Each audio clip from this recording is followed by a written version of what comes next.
Hi friend, welcome in my YouTube channel create knowledge 365। आज class 10 का math के exercise 8.2 का एक का तीसरा नंबर क्वेश्चन को हल करेंगे और खूबसूरत तरीके से समझेंगे। तो देख लेते हैं तीसरा नंबर क्वेश्चन क्या है।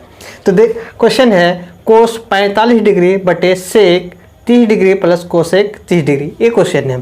क्वेश्चन देखते ही पता चल गया ये क्या बटे में है। बटे में है इसका मतलब है कि भाग में है। तो भाग कई तरह से इसको लिखा जाता है, भाग के कई फॉर्म होता है। जैसे कि देख लेते हैं, कोस 45 डिग्री को सेक 30 डिग्री प्लस कोसेक 30 डिग्री से भाग दे रहे हैं। जैसे कि आप जानते होंगे कि 10/2 ये क्या है, 10/2। यहाँ भी बटे हैं, यहाँ भी बटे हैं। तो ये आपको अगर दिया जाए तो आप क्या करेंगे, 10 इस तरह करके भाग दे देंगे। जो बचेगा इसका आंसर ये यही होता है। सेम इसी तरह से इसको भी हल करना है। तो ये क्या बटे में है। यदि इसको चाहेंगे इस रूप में, इस हिसाब को इस तरह भी लिख सकते हैं, जैसे कि कोस 45 डिग्री है, इसमें भाग दे रहे हैं किससे, सेक 30 डिग्री और प्लस कोसेक 30 डिग्री के साथ। तो क्या करेंगे, सेक 30 डिग्री प्लस कोसेक 30 डिग्री के साथ भाग दे रहे हैं। या तो फिर इसको इस तरह भी लिख सकते हैं, जैसे कि कोस 45 डिग्री है भागा सेक 30 डिग्री प्लस कोसेक 30 डिग्री। इस तरह भी लिख सकते हैं। या तो आप अगर चाहें तो इस तरह लिखें, या चाहे इस तरह लिखें, या इस तरह लिखें। भाग लिखने का, असल में भाग लिखने का कई तरीका होता है। क्वेश्चन सजाने का तरीका कई हो सकता है। आप अपने अनुसार लिख सकते हैं, अपने सहूलियत के अनुसार आपको लिखना होगा। जैसे कोस 45 डिग्री बटे सेक 30 डिग्री प्लस कोसेक 30 डिग्री को इस तरह से लिखा जा सकता है, या लिख पाएंगे, कोई दिक्कत नहीं है। तो अब हम क्या करेंगे, इसी क्वेश्चन को इस तरह से हम बदलेंगे। इस तरह है तो इस तरह लिख सकते हैं, जैसे कोस 45 डिग्री भागा सेक 30 डिग्री प्लस कोसेक 30 डिग्री। ये इस तरह लिख सकते हैं। अब समझने की बात है कि कोस 45 डिग्री में सेक 30 डिग्री प्लस कोसेक 30 डिग्री से भाग दे रहे हैं। यहाँ पे लिखे हैं कोस 45 डिग्री भागा सेक 30 डिग्री, यानी कि कोस में भाग दे रहे हैं सेक से, और जबकि यहाँ है सेक 30 डिग्री प्लस कोसेक, यानी ये दोनों से भाग दे रहे हैं, इसलिए ब्रैकेट लगाना होगा। सेक 30 डिग्री प्लस कोसेक 30 डिग्री दोनों भाग दे रहे हैं कोस 45 डिग्री में। इसका मतलब ये है कि ये क्या हो जाएगा, भाज्य हो जाएगा और ये भाजक हो जाएगा। हमको क्या निकालना है, भागफल निकालना है।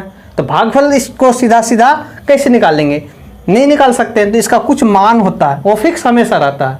इसका त्रिकोणमिति का ये 30 डिग्री 45 डिग्री 90 डिग्री 60 डिग्री का कुछ निश्चित मान होता है, जो आप जानते हैं। इसको आपको हर हाल में याद रखना है या रटना भी है। तो अब क्या करेंगे, इसको हल करते हैं। तो कोस 45 का मान 1/√2 होता है। भागा है तो भागा दिए। अब सेक 30 का मान होता है 2/√3, 2/√3। प्लस है तो प्लस। कोसेक 30 का मान होता है 2, इसको नीचे कुछ नहीं है तो 1 लिख सकते हैं। अब क्या करना, देखिए यहाँ पे भाग आ गया है, जोड़ हो गया, ऊपर से ब्रैकेट आ गया। अब यहाँ समस्या ये है कि किसका काम पहले किया जाए, जोड़ है तो जोड़ का, या भाग है तो भाग का। तो आप जानते होंगे या जानते हैं कि एक नियम है बोर्ड मास का। किसी भी क्वेश्चन में यदि ब्रैकेट है तो ब्रैकेट का काम करना है, उसके बाद ऑफ का काम करना, उसके बाद भाग का काम करना, उसके बाद गुना का, उसके बाद जोड़ का, लास्ट में घटा का काम होता है। ये बोर्ड मास का नियम है। तो यहाँ पे क्या है, ब्रैकेट है, उसके बाद क्या है, डी मतलब भागा है, और उसके बाद जोड़ है। तो इसका मतलब ये है कि इससे पता चला कि पहले जो ब्रैकेट के अंदर है उसका काम पहले होगा। ब्रैकेट का काम होने का कहने का मतलब है कि ब्रैकेट के अंदर में जो है उसका काम पहले होगा। नहीं, ब्रैकेट के अंदर में जोड़ है तो जोड़ का काम होगा, घटा रहता तो घटा का काम होता। यह है बोर्ड बी से ब्रैकेट होता। ब्रैकेट ये समझ छोटी ब्रैकेट के अंदर जो है उसको काम करना है।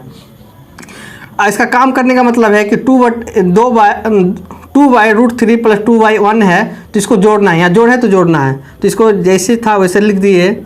ब्रैकेट का काम करना है तो जोड़ है तो √3 और एक का एलसीएम कितना √3, और आप जानते हैं इस तरह से ये बन जाएगा।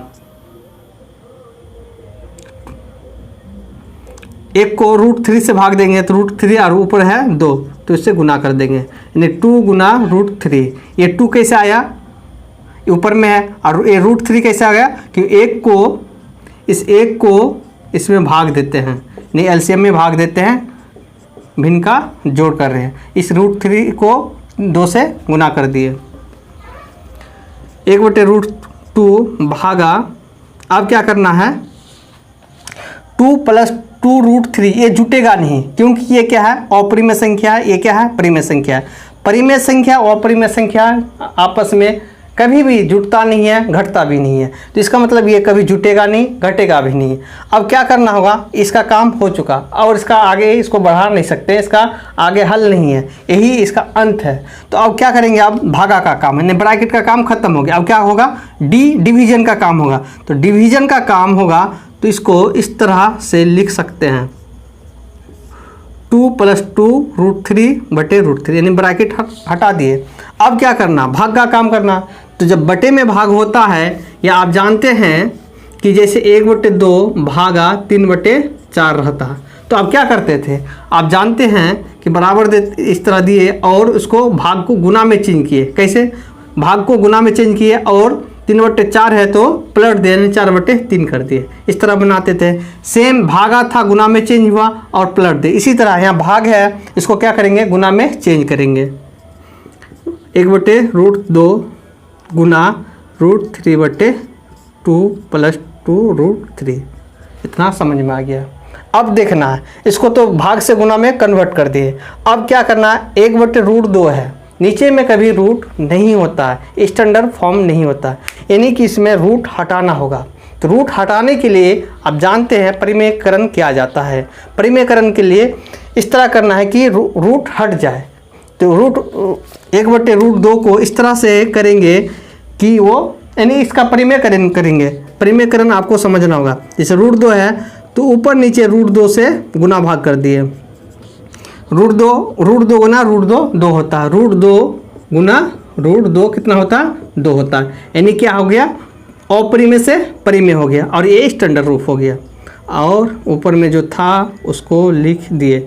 यहाँ पे क्या कर सकते हैं, 2 इसमें भी है, 2√3 है तो 2 इसमें कॉमन आ जाएगा, 2 या कॉमन आ गया तो क्या हो 1 + √3, ये हो गया। अब क्या करेंगे, नेक्स्ट देखना है, एक कैलकुलेशन है, अच्छी तरीके से समझना होगा। 1 गुना √2, तो 1 गुना √2 होता है, 1 गुना √2 कितना होता है, √2 होता है, लिख दिए। अब क्या है, √2 गुना √2, √2 गुना √2 क्या होता है 2। अब यहाँ क्या बट्टे में है तो क्या हो गया, बट्टे √2, इतना समझ में आ गया। अब क्या है, गुना है तो गुना कर लेते हैं। फिर गुना में √3/1 + √3 ये है। अब देखिए यहाँ का जो था √2 ये हट गया, फिर यहाँ देखेंगे 1 + √3 है, यानी 2 ये क्या है 2 × 1 + √3, यहाँ पे भी क्या आ रहा है, रूट आ रहा है, तो इस रूट को भी हटाना होगा। तो इस रूट को हटाने के लिए फिर परिमेयकरण करना होगा। तो परिमेयकरण करने से पहले ये ध्यान देना है कि ये 1 + √3 में कौन बड़ा है कौन छोटा है। बड़े वाले को पहले लिखना है और छोटा वाले है तो बाद में लिखना है। अब 1 और √3 में कौन बड़ा है, क्योंकि इसको पहले लिखना होगा। तो 1 का मान 1 ही होता है और √3 का मान 1.73 होता है। तो यहाँ बड़ा कौन हो गया, √3। तो √3 बड़ा हो गया तो उसको पहले लिखना होगा। तो क्या करेंगे, यहाँ पे √3 + 1 लिख दिए। क्यों लिखे ये समझ में आ जाएगा थोड़ी देर में। अब क्या करना है कि √2 गुना √3 है तो √2 गुना √3 कितना होता है, √6 होता है। तो √6 लिख दिए बटे 2 गुना 2, 2 गुना 2 4 और गुना √3 + 1। यहाँ क्या हुआ, सिर्फ गुना हुआ। √2 गुना √3 √6 है, 2 गुना 2 4 है, √3 + 1 लिख दिए। ये क्या है, 4√3 + 1 एक गुना नहीं होगा, क्योंकि ये क्या परिमेय संख्या है, ये है अपरिमेय संख्या। परिमेय और अपरिमेय संख्या एक साथ नहीं होता है। अब क्या करना है, ये क्या है, अब इसको नीचे में क्या है, अपरिमेय है। क्या है नीचे में, √3 + 1 क्या है, अपरिमेय है। ये स्टैंडर्ड रूप नहीं है, इसको क्या करना है, परिमेय में चेंज करना है। तो परिमेय चेंज करने के लिए परिमेयकरण करना पड़ता है। अब परिमेयकरण कैसे करना पड़ता है, √3 + 1 है तो इसको किससे गुना करना होगा, √3 - 1 से गुना करना होगा। तो जैसे हम गुना कर देते हैं, √6/4 √3 + 1 गुना √3 - 1 √3 - 1, क्योंकि यहाँ पे परिमेयकरण कर रहे हैं, यानी कि अपरिमेय से परिमेय में कन्वर्ट कर रहे हैं। तो अब क्या हो जाएगा, √6 × √3 - 1 4 है तो 4। अब देखिए √3 + 1 और √3 - 1 क्या है, गुना है। तो अब गुना करना होगा।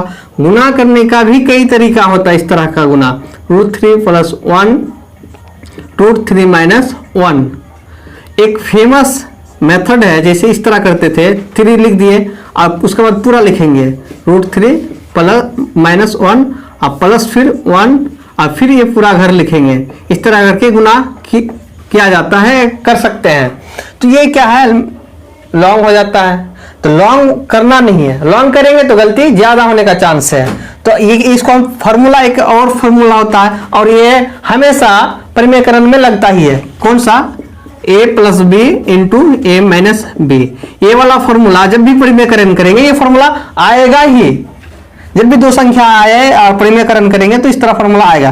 तो a + b × a - b को अगर गुना करेंगे तो क्या हो जाता है, a² - b² हो जाता है। a + b × a - b को गुना करने के बाद a² - b² हो जाता है। इसी तरह यहाँ पे देख सकते हैं, √3 + 1 है और √3 - 1 है। क्या है, √3 का काम a कर रहा और 1 का काम b कर रहा। आप यहाँ भी प्लस में है, यहाँ भी प्लस, यहाँ भी माइनस में, यहाँ भी माइनस, एक प्लस है एक माइनस है, तो a² - b² में कन्वर्ट हो जाता है। या इस फॉर्मूला में हम बैठा सकते हैं। तो अब क्या हो गया, तो √3 का स्क्वायर - 1 का स्क्वायर, ये हो गया। अब इसको क्या करना, √6 गुना √3, ये √3 तो √18 हो जाएगा और माइनस √6 ये है। और इसी तरह से 4 है तो 4, 3 और 3 क्या है, 3 का स्क्वायर 3 हो जाएगा और √3 का स्क्वायर 3 हो जाएगा, 1 का स्क्वायर 1 हो गया। इसी तरह से आगे बढ़ाते हैं।